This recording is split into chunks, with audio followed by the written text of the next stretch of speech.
यहाँ एकजना ब्रदरले कमेन्ट गर्नुभएको छ, कमेन्टको रिप्लाई दिउँ भन्ने हिसाबले मैले एउटा भिडियो रेकर्ड गर्न थालेँ है।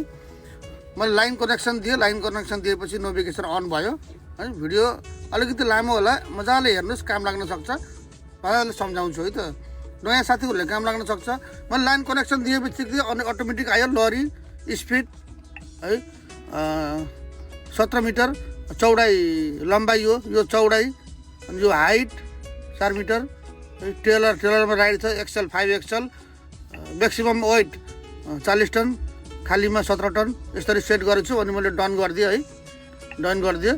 त्यसपछि हामी यस्तो आउँछ, अनि हामीलाई कम्पनीले म्यासेज दिन्छ कहाँ जाने भनेर। त्यसपछि हामीले कसरी सेट गर्ने त, रुट अप्सनमा जाने, अनि यहाँबाट हामीले कोर्डिनेसन मजाले हालेपछि, यहाँको कोर्डिनेसन हालेपछि ल यहाँ अटोमेटिक कहाँको आयो थाहा छैन, कन्टिन्यू आएपछि टक्कै ओके गरिदिने।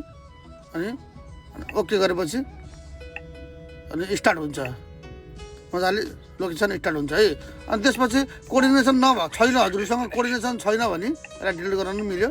अनि कोर्डिनेसन छैन, कता गयो फेरि, कोर्डिनेसन छैन भने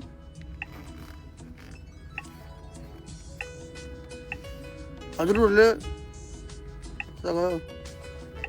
मजाले एड्रेस पनि हाल्न सक्नुहुन्छ, कन्ट्री, पोल्यान्ड, टाउन, अनि स्टेट है, टाउन, स्टेट, अनि हाउस नम्बरहरू सबै हालेर सेट गरेपछि अनि मजाले स्टार्ट गरेर मिलिहाल्छ, टेन्सन छैन, सजिलो छ। हजुरहरूलाई नयाँमा हो, पुरानो हुनुभयो भने अलिअलि सिकेपछि सकिहालिन्छ। त्यसको लागि कोर्डिनेसन हाल्ने, मैले चाहिँ प्रायः जस्तो कोर्डिनेसन निकाल्छु। कोर्डिनेसन निकालेर हाल्यो भने चाहिँ एकदमै सजिलो हुन्छ, फ्याट्टै हुन्छ। यो यस्तो यताबाट हाल्यो भने चाहिँ अलिकति मिस्टेक हुनसक्छ है। अब घर नम्बर कति, कुन देश, घर नम्बर कति, ठाउँको नाम के, यसरी हाल्न भन्दा मजाले कोर्डिनेसन निकालेर हाल्छु मैले चाहिँ। यसरी कोर्डिनेसन निकालेर हाल्यो भने चाहिँ ट्याक्कै पोइन्टकै आउँछ है। ल, भिडियो अन्तिमसम्म हेरिदिनु भयो, कस्तो लाग्यो भिडियो? हाम्रो युरोपतिर हुने साथीहरूले पनि भिडियो हेर्नुभएछ भने कस्तो लाग्यो भन्नु होला। मैले केही कुराहरू मिस्टेक गरेको छु भने पनि कमेन्ट गर्नु नबिर्सनु होला साथीहरू है। ल, ओके, धन्यवाद।